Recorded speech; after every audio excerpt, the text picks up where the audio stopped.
Dobrodošli v podkastu Mladost na kmetiji. Lepo pozdravljeni v novi epizodi podcasta. Moje ime je Marko Mesojedec in tokrat me je pot vodila v Križevce pri Ljutomeru v Prlekijo. Ob meni sta Nastja Gregorec in Žan Koroša, mlad par s kmetije v osrčju Prlekije, kjer je glavna dejavnost prašičereja. Lep pozdrav in dobrodošla oba. Zdravo. Bravo.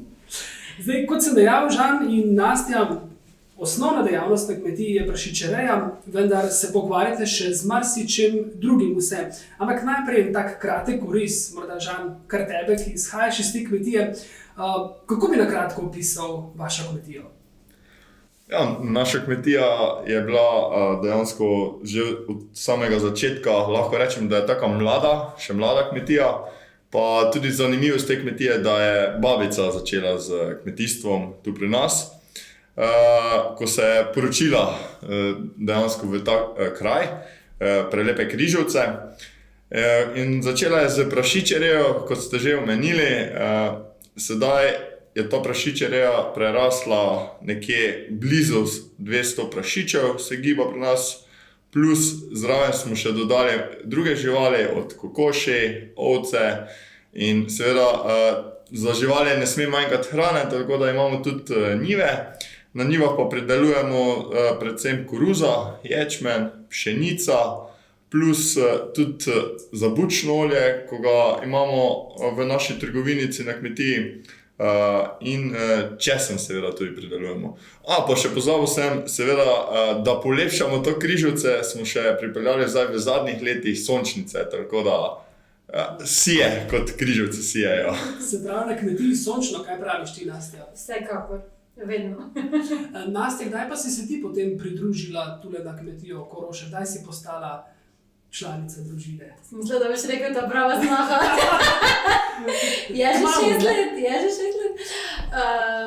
Ja, nekako sva midva najno pot začela pred 6 leti v Mariboru, takrat še v Križevcih nisem imela pojma, razen tega, da sem se mimo peljala. Pa potem nekako sem prav začela tukaj živeti, mislim, da pred korono, ko so bili ti ukrepi prehajanja med občinami, pa sem rekla, ja, nič treba, bomo spakirali malo večje potovalko, pa sem potem pristala tukaj in nekako ostajam tukaj. Ja, torej, kot je iz tega lahko zaslediti, ima ženska kar velik vpliv v zgodovini vaše kmetije, kaj ne, Žan? Če je babica pripeljala prve prašiče na kmetijo, mama je pa potem tudi sprožila nek nov val. Tudi. Lahko rečem, da res pri nas ženske držijo 3 vogale, ne, kot radi rečejo, ker babica je začela s prašiči, mama je samo nadaljevala pot, ker mama je delala v Muri, šivilstvo, in verjetno poznate to zgodbo Mure, kako se je to odvijalo, koliko žensk je pristalo na cesti. In pol je tudi oče rekel, nekaj bo treba, ali služba, ali pa bova doma kaj zaštartala. In mama je rekla, seveda nekaj bova doma skupaj zaštartala. In tako je na kmetijo prišla predelava mesa na kmetiji, katero oče pridno vodi. Mama pa je seveda želela, da se to vse čim več prodaja doma. In tako smo ustvarili doma majhno trgovinico, kjer se prodajajo vsi naši izdelki.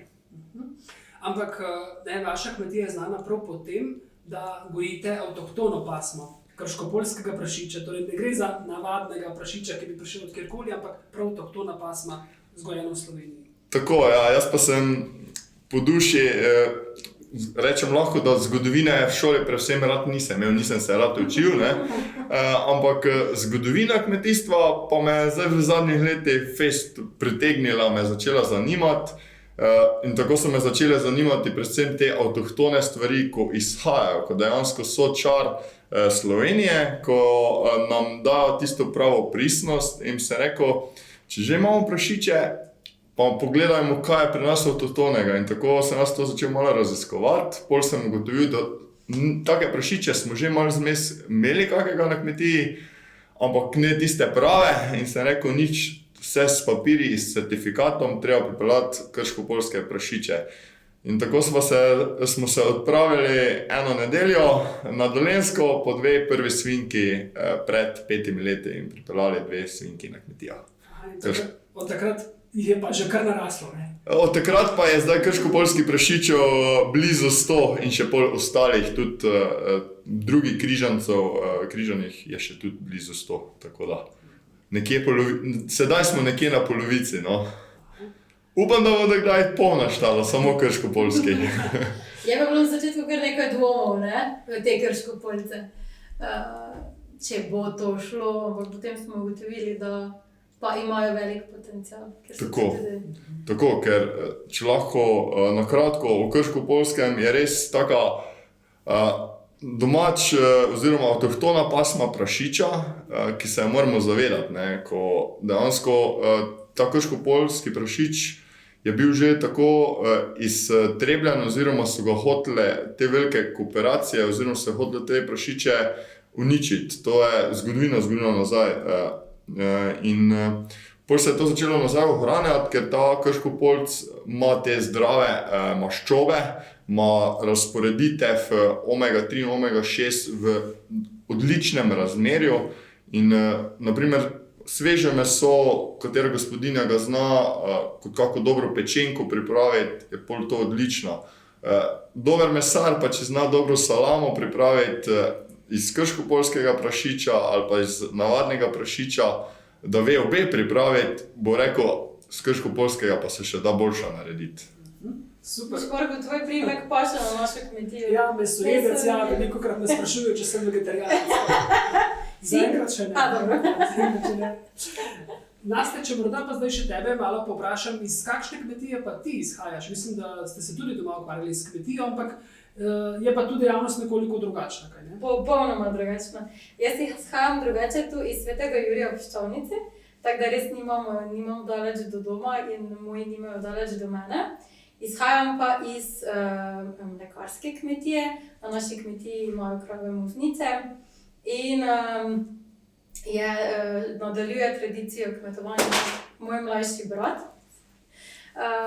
Tako da, ja, sem bila navajena dela na kmetiji, oziroma še sem vedno navajena dela na kmetiji, je pa vsekakor drugače z kravami kot s prašiči.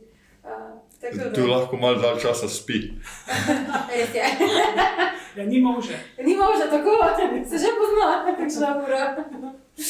Ampak morda še dejala sta že nekaj uvodoma, kje sta se spoznala, ampak zdaj pa sta tudi oba člana Društva podeželske mladine Sveti Jurij ob Piščovnici. Zdaj, kdo je koga pripeljal v društvo? To pa bom jaz povedala.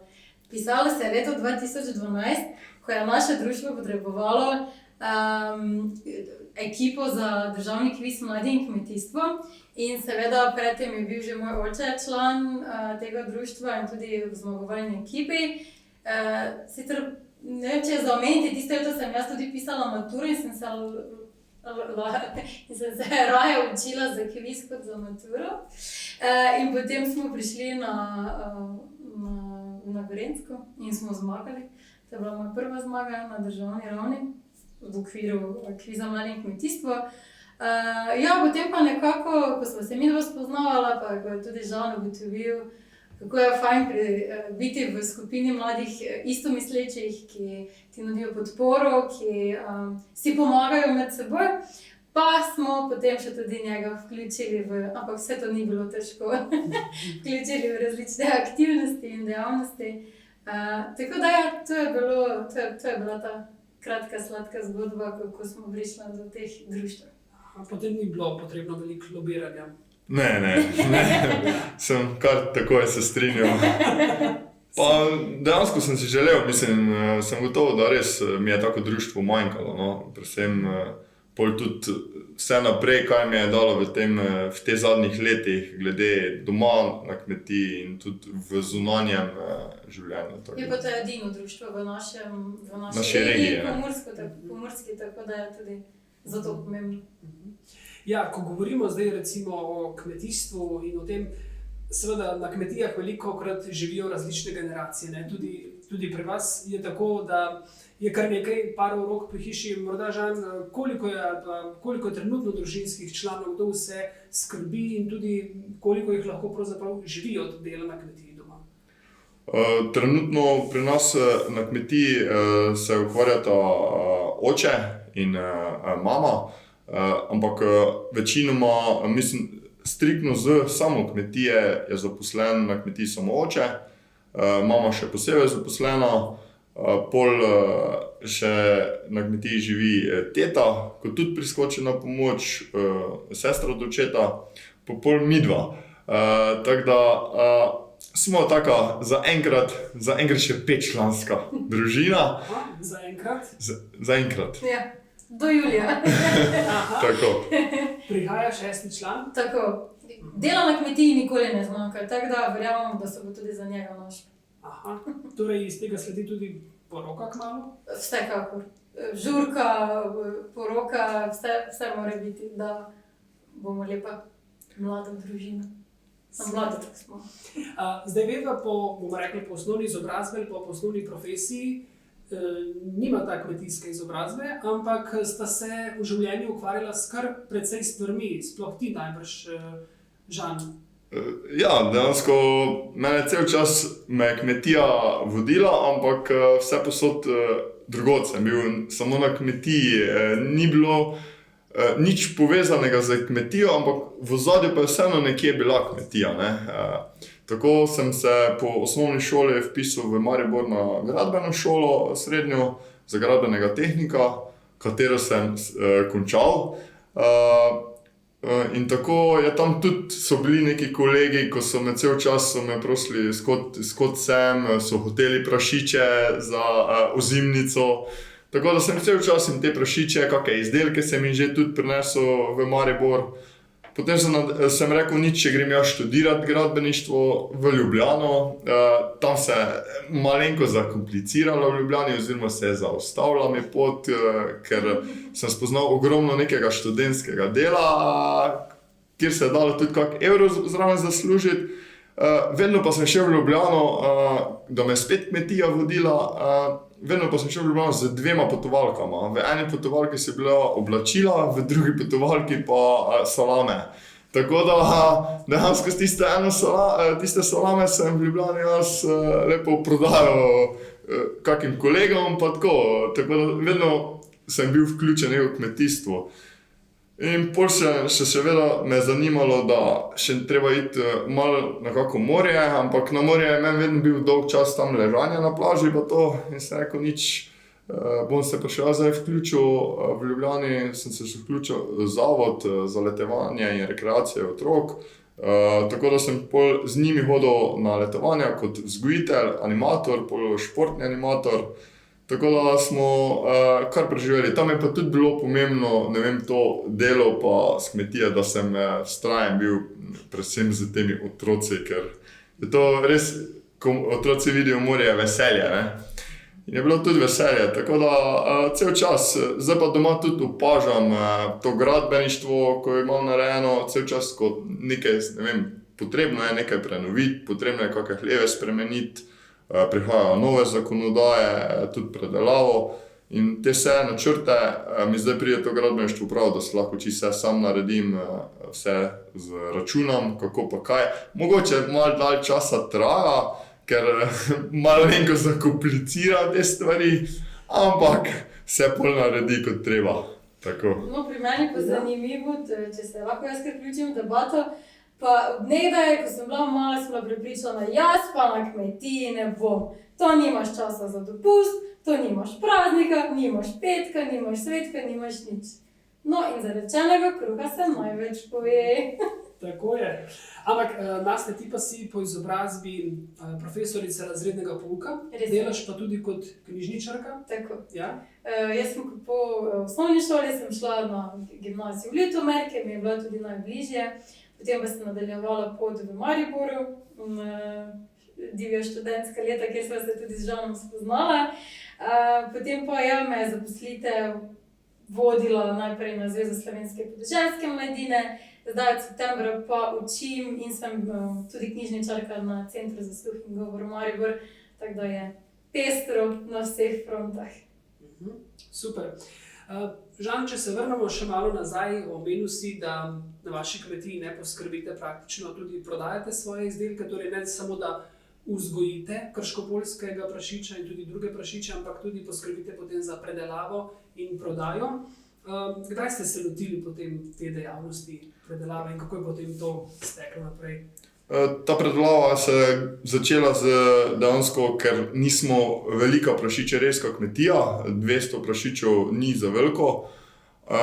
Je pa že nekaj, ko se lahko gremo predelave in pol smo odprli dobri 10 let nazaj na kmetiji glih dopolnilno dejavnost. Predvsem pol je tudi ta pot, ko je mama izgubila službo, je vodila v to smer, da bi lahko doma se ustvarjala tudi kakšna trgovinica. In tako je pol ona, oziroma oče še večji zagon do same te predelave, oziroma je ugotovo, da ne rabi živega prašiča prodati, da lahko prodamo prašiča v izdelkih, če lahko tako rečem. In to nam je pol dalo tudi tisti čas. Sedaj pa samo v družinski obliki, ker smo še midva z Nastjo zaposlena, v družinski obliki to nadaljujemo, ne želimo iti na nekaj večjega, na neko firmo, če lahko tako rečem. Ko smo se pogovarjali, še pred začetkom pogovora, si tudi vmes že ti, Žan, dejal, da je ženska roka bila tule precej prisotna in je poskrbela za precej novosti, govorili smo o babici pa o mami. Nastja, imaš tudi ti morda že kakšen pogled oziroma kako da rečem, kakšno idejo, kako bi stvari lahko popestrili? Če se jaz tu vključim, mislim, da ona že je to popestritev naredila na tej kmetiji. Kajti, predvsem, ko sem jaz hodil potem, če lahko to rečem, po Sloveniji, pa malo po svetu, pa opazoval, pa kot lahko rečem, iskal punco, oziroma kot so že rekli, da bova se enkrat seveda poročila. Ko sem iskal, je bilo tako, predvsem pa verjetno tudi ostali, mogoče fantje imamo malenkost, so imeli, oziroma ali pa imamo, smo imeli to problem, ta težavo, da je težje mogoče najti kako punco, predvsem za kako živinorejsko kmetijo, ne. Za kako poljedelsko kmetijo, ko lahko en sam njiva tisto naredi, še mogoče se da najti, za živinorejsko, ko pa so neke živali vključene, pa je mogoče že tudi težje. Ampak pol se mi pokazal, da je tudi prašič zanimiva žival, da krava ni samo žival, ko je na kmetiji, da še lahko tudi prašič zanimiva žival.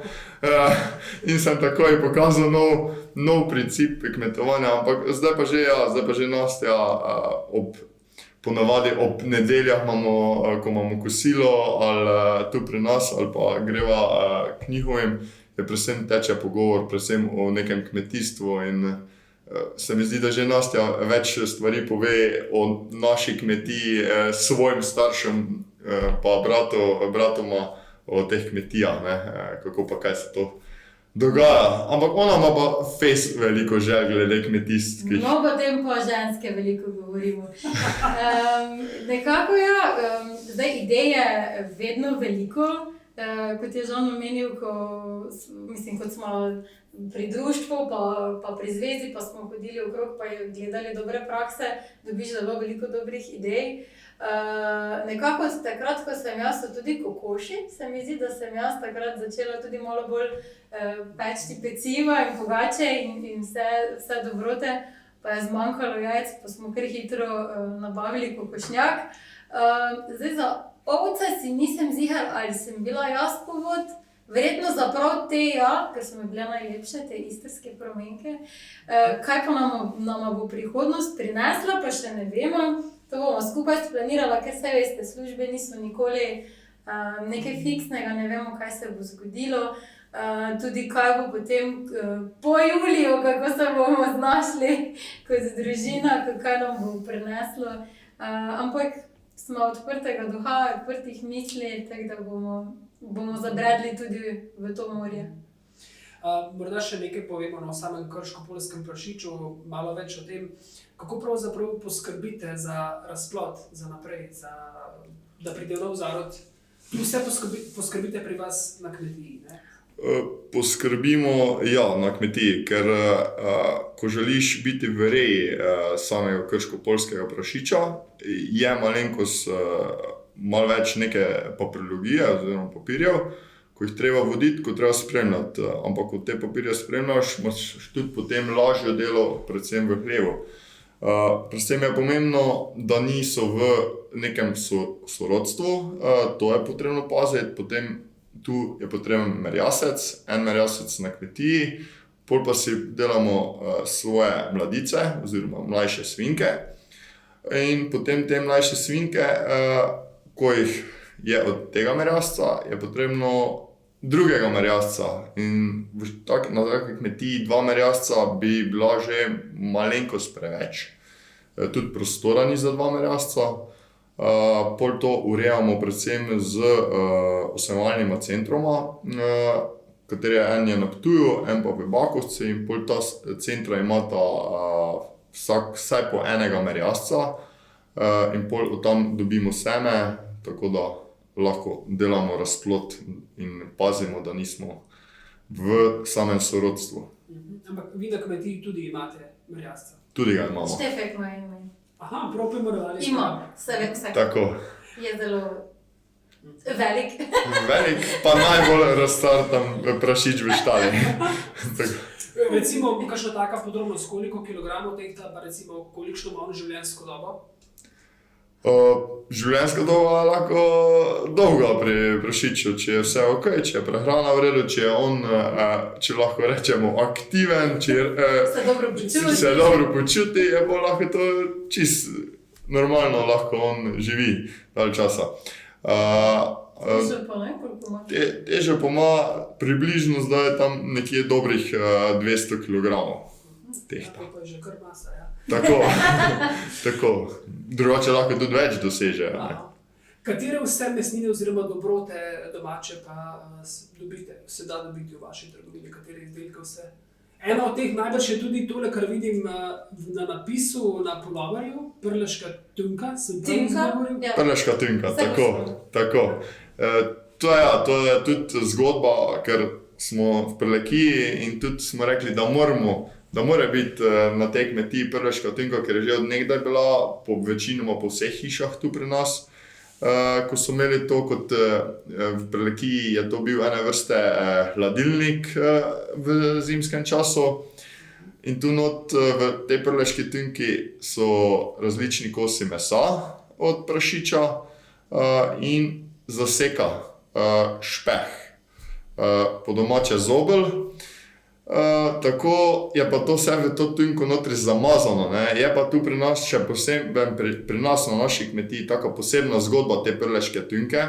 Ko sem jaz to že spremljal babico pa dedeka, kako sta to prleško tunko nekdaj delala, pa ko zdaj spremljam ateka pa mamo, kako delata to prleško tunko, sem gotovo, ko je težko, ko bi 2 moška naredila prleško tunko, ker 2 moška hitro vujete v kakšno bližjo uštarijo oziroma gostilno, 2 ženski pa čista, pa radi dosti govorita, pa tudi ne da tiste tunke napolnili, ne. Tako, vedno morata biti 2 moški pa ženska, ki naredita. Predvsem moški, ki je njegova naloga pri toti tunki, ki dobro zatlači, pa zamaže z zaseko v toto tunko, ženska pa mu kose mesa zraven davlja, pa mu narekuj v tempo, kako mora klačiti. To je tako ena zgodba v prleški tunki, pa kaj še zanimivost prleške tunke je to, ko vedno na koncu, čist spodaj na dnu, se prleško tunko da svinjski jezik. Ko nekdaj to za gospodijo nekaj pomenilo, goren je gospodija še tudi križ naredila, pa datum, in prleška tunka se dobre 3 mesece ne je smela odpirati, ko je dozorela, da je meso dozorelo, pa zobel, oziroma zaseka, da je dozorela v sami tunki notri.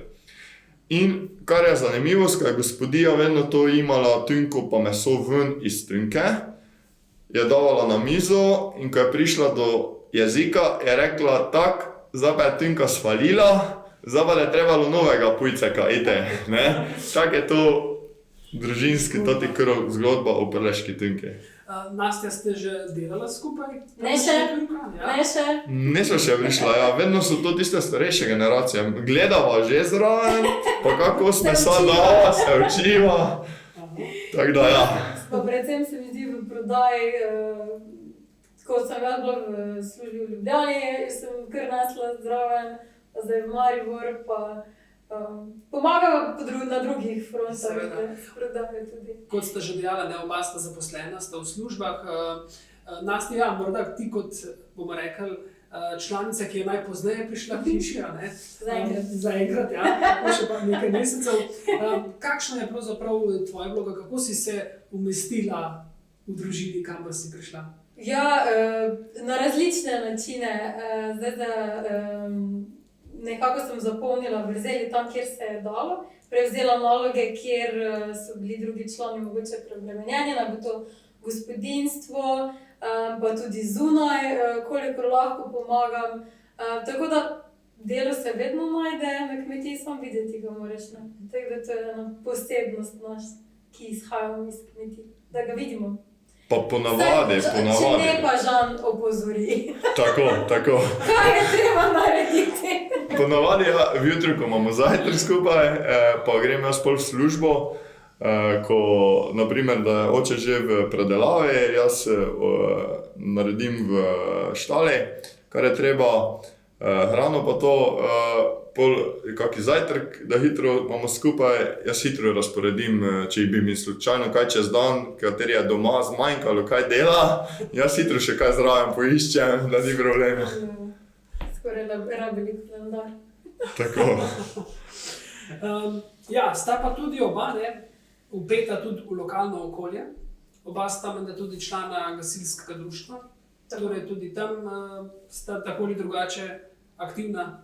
Tudi pri obeh je nekako gasilstvo tudi v krvi, tako pri moji družini kot v Žanovi družini. Nekako je to neko poslanstvo, ki ga potem čutiš, da greš pomagati ljudem v stiski. Tako da ja, gasilci smo in bomo kar ostali, bomo predali tudi naprej. Pa kot smo se že prej pogovarjali, tudi Društvo podeželske mladine. Žan se še rad zavrti na kako dobro glasbo, je zelo aktiven bil, no, se še si. Bil, lahko rečemo.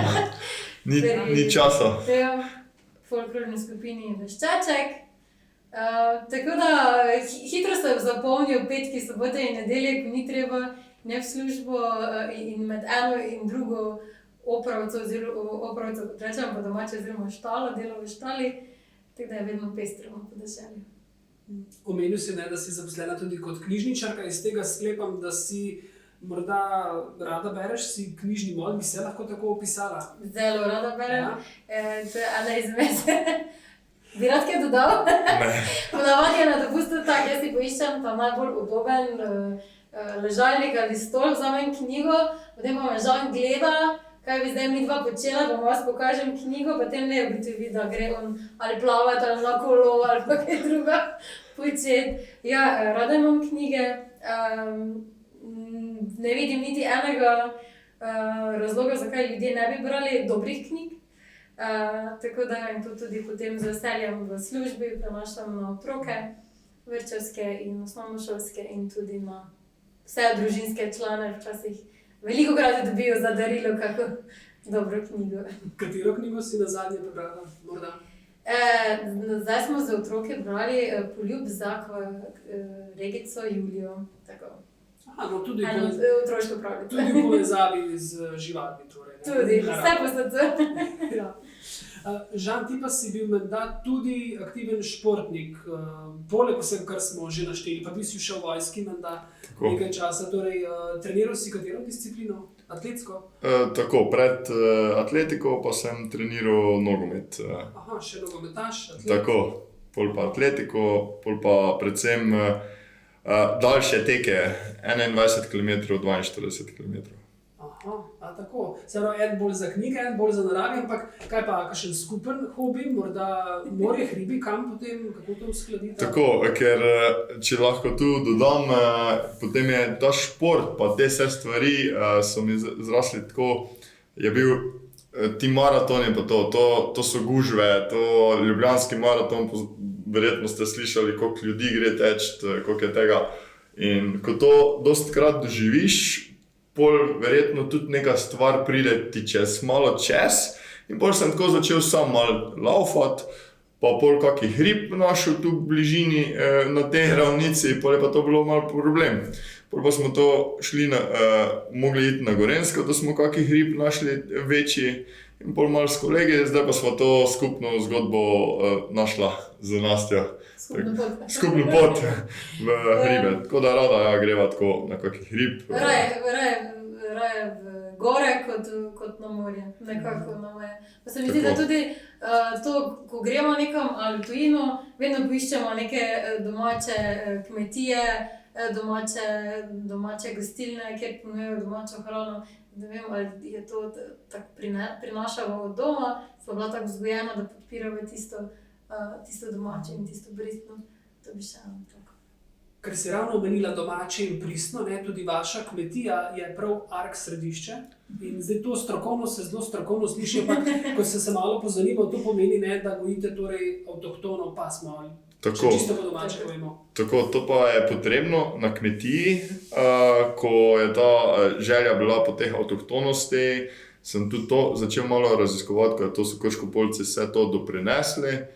In pol sem zasledil, da Biotehniška fakulteta v Ljubljani dejansko je dala ven dva taka razpis oziroma dve te točki, ena je art kmetija, ko ima samo živali, ko so samo živali avtohtone pasme na kmetiji oziroma presegaš tiste procente večje, da lahko postaneš art kmetija.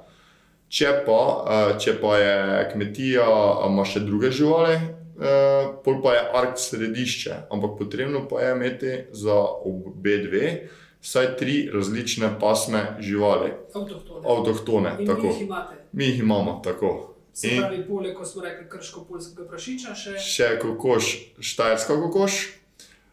In potem še zraven smo pripeljali za čisto nazadnje ovce, istrsko pramenko. Imamo pa še prostor za kakega lipicanca. Ok. Se pravi, ja, to so te ideje, o katerih je govoril. Tako. Počasi se približuje zaključek našega pogovora in vemo, da letos tudi Zveza slovenske podeželske mladine praznuje 30 let. Ko tako pomislite, kot sta tudi že člana tukajšnjega lokalnega podeželskega društva, kateri dogodek vam tako pride v spomin, vam odzvanja, da je pa še posebej se vam utrnil? Ja, mogoče bi tukaj jaz začela. Smo imeli 2 leti nazaj, ko si bil ti vodja projekta Inovativni mladi kmet. To je eden izmed najbolj prepoznanih projektov, ki jih ima Zveza v sodelovanju z drugimi, ko se predstavljajo res vrhunske zgodbe in imamo vedno podelitev v predsedniški palači. Nazadnje smo potem, še čisto zadnje, preden se je mandat izšel gospodu Pahorju, smo imeli pri njem.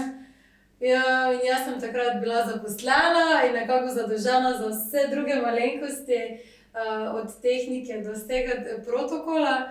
In potem tako vidim, da gre Žan lepo gor, ko ima svoj govor, sicer je imel malo treme, ampak je, srce poskoči od ponosa, da je uspel in lepo uredil svoje zadeve. No, tukaj te je Žan zelo pohvalila Nastja. Kakšen tvoj dogodek, kakšen tvoj spomin na Zvezo podeželske mladine ali pa poti si na... Tako je.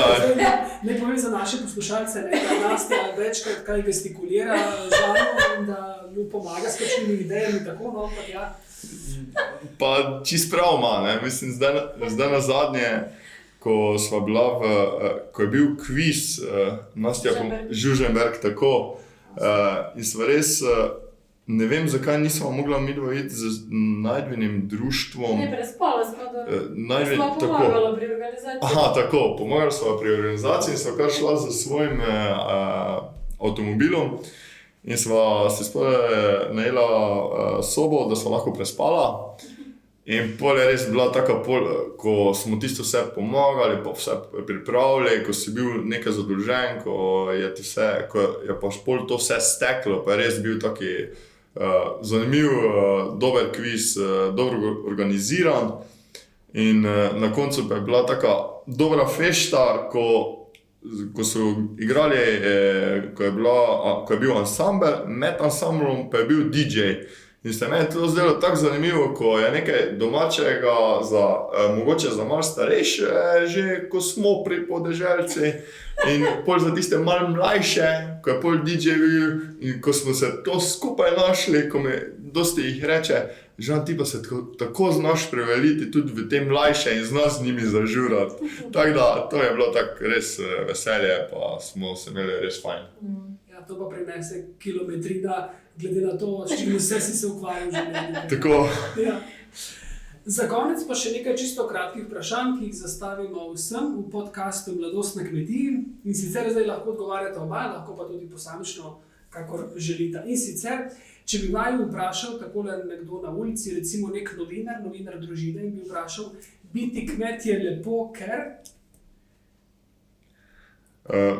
Biti kmet je lepo, ko dejansko veš, zakaj vse, ko je za to kmetijo že neka zgodba in jo lahko nadaljuješ, ko imaš že nekaj odprtega, pa naprimer za tiste najmlajše oziroma generacije, ko pa si želijo kmetovati, pa ne vidijo, mislim, da pa nimajo še neke odprte poti, pa se vseeno še da najti, če si v nekih teh društvih, imaš neke te podpore v ozadju in lahko tudi začneš kmetovati, magar prihajaš iz mesta, pa boš pol šel na podeželje. In ker se mi zdi, da vseeno prihaja neko takšno, pa je neko tako obdobje, ko je v kmetijstvu mogoče malo težje, ampak ko je neka volja, pa pot, pa veselje, pa ko najdeš tiste svoje stvari, tako, naprimer, sem jaz našel to avtohtonost na podeželju, predvsem v kmetijstvu, sem si rekel, zakaj pa ne, kmet moraš biti in to je to. Zato, ker dobro jemo na kmetijah, zato je lepo biti kmet. To tudi, pa še predvsem to, ker lahko vedno lahko, naprimer tako mi, da imamo kokoši, pa lahko tudi zbiraš si, naprimer, ali boš danes jedel avtohtone jajčka od avtohtonih kokoši, ali boš jedel one od tradicionalnih kokoši, ne.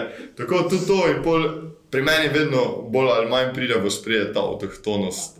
Tako da, to je tisto v redu, ko res lahko zadihaš, pa najdeš nek svoj prostor. Morda najprej vprašanje zate.